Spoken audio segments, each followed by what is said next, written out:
তখন আবু জাহেল ডাকতে বলল, রে আবু সুফিয়ান, কোরআন যেদিন থেকে নাজিল শুরু হয়ে গেছে, আব্দুল্লাহর ছেলে মুহাম্মদের জবানে তেলাওয়াত আমি প্রতিদিন রাত্রে শুনে শুনে ঘুমাই, যদি না শুনি ঘুম আসে না। আব্দুল্লাহর ছেলে মুহাম্মদের জবানে তেলাওয়াত মনে করেছিলাম আজকে তোরা কেউ আসবে না, আমি এক রাত তেলাওয়াত শুনবো। আবু সুফিয়ান তখন ডাক দিয়ে বলে, রে আবু জাহেল, আমি মনে করেছিলাম তুমি আসবে না, আমি একা একা শুনবো। উতবা সাইবা ডাক দিয়ে বলে, আমরা মনে করেছিলাম তাই। তখন ডাক দিয়ে বলল আবু জাহেলকে, আবু সুফিয়ান তখন ডাক দিয়ে বলল, এই আবু জাহেল, কুরআনুল কারীমকে থামানো সম্ভব হবে কি হবে না? তখন আবু জাহেল ডাক দিয়ে বলল, রে আবু সুফিয়ান, কোরআন থামানো তো সম্ভব হবে না, কোনদিন কেউ সময় সামলাইতে পারবে না। এমনি তখন ডাক দিয়ে বলে আবু সুফিয়ানে, রে আবু জাহেল, কোরআন তো থামানো সম্ভব হবে না। وَقَالَ الَّذِينَ كَفَرُوا لَا تَسْمَعُوا لِهَذَا الْقُرْآنِ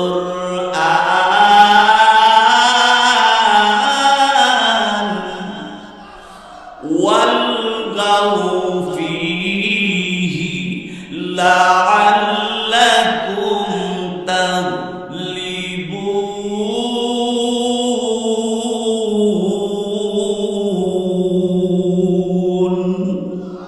মিটিংয়ের মধ্যে সিদ্ধান্ত নিছে এই কোরআনের তেলাওয়াত কেউ শুনবা না। যদি কোরআন তেলাওয়াতের আওয়াজ কানে আয়া পড়ে তাহলে আঙ্গুল ঢুকায় রাখবা কানের ভিতরে, এরপরও যদি আওয়াজ আয়ে তাহলে গুল বাজাইবা, হাঙ্গামা করবা, উরুস্তুলি করবা। বলেন নাউজুবিল্লাহ। দমক সমক দিয়া তখন আবু সুফিয়ানে কইল, আবু জাহেল, তুমি তো ভাষণ দিছ, বক্তব্য দিছ, এই কাগজের সই দাও, তুমি যেটা না।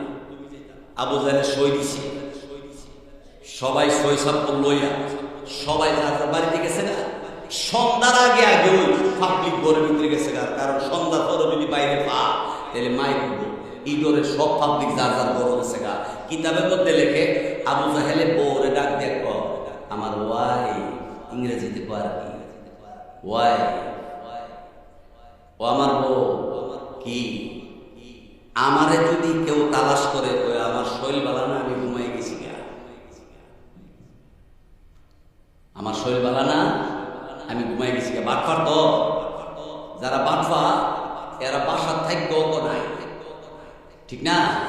একবার আগে ডাক্তারছে, পয়সা, ও পয়সা বাসাত আছেন? জানালা ছায়া দেখে যেই বেটা ডাকতেছে এই বেটা টেহার লাগিয়েছে।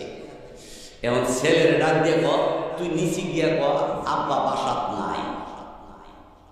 ছেলে নিচে নামবা ক, ও বেটা আমার আব্বা কইছে, আমার আব্বা বলে বাসাত নাই।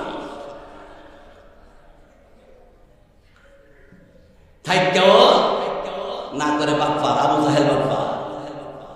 আবু জাহেল ওরে ক, যদি আমার কেউ তালাশ করে তাহলে কইও যে আমার শরীর ভালো না, আমি ঘুমাই গেছি গা। এমনি আবু জাহেল বউ জিজ্ঞাসা করে, তাইলে ঘুমাইতেছেন না দি, কাপড় চোপড় হয়ে দি বাইরে যেতেছেন গা, কই যাইবেন? ও মুহাম্মদের জবানে কোরআন শরীফের তেলাওয়াত শুনতাম যায়। আর আসতে কেন আল্লাহ হবে বউ আবার ডাক দিয়ে ক, আজকাল মিটিং এর মধ্যে এত জোরে জোরে ভাষণ দিলেন মুহাম্মদের বিরুদ্ধে, কোরআনের বিরুদ্ধে, আবার আপনি যেতেছেন কেন তেলাওয়াত শুনতে? আরে এতদিন তো আবু সুফিয়ান যাইতো, উতবা সাহিবা যাইতো, জনগণ তো যাইতো না, কিন্তু আজকা যে ভাষণ দিয়ে দিছি কেউ যাইতো না, আমি আজকা একলা যাবো, আমি আজকা একলা যাবো। হ্যাঁ, একলা রওনা হয়েছে। আবু সুফিয়ানের বউরে ডাক দেখো, এই আমার যদি কেউ তালাশ করে কইও আমার জরুরি কাজে এক জায়গায় দিছি গা, আজকে দেখা করতে পারতো না, তাহলে কই যাইবা? আমি মুহাম্মদের জবানে কোরআন শরীফের তেলাওয়াত শুনতাম যাবো। বউ ডাক দেখো, তুমি না আবু জাহেলের সাথে এলান করলা মুহাম্মদের বিরুদ্ধে, কোরআনের বিরুদ্ধে, আবার তুমি তারা শুনতে যাইবা কর? হ্যাঁ, আবু জাহেলে ভাষণ দিছে, দস্তখত দিছে, সাইন দিছে, হ্যাঁ তো যাই তুই না। আর উতবা সাহেবের দুর্বল নেতা, ইডি যাই তুই না, আমি আজকে একলা যাবো, সব একলা যাইতেছে।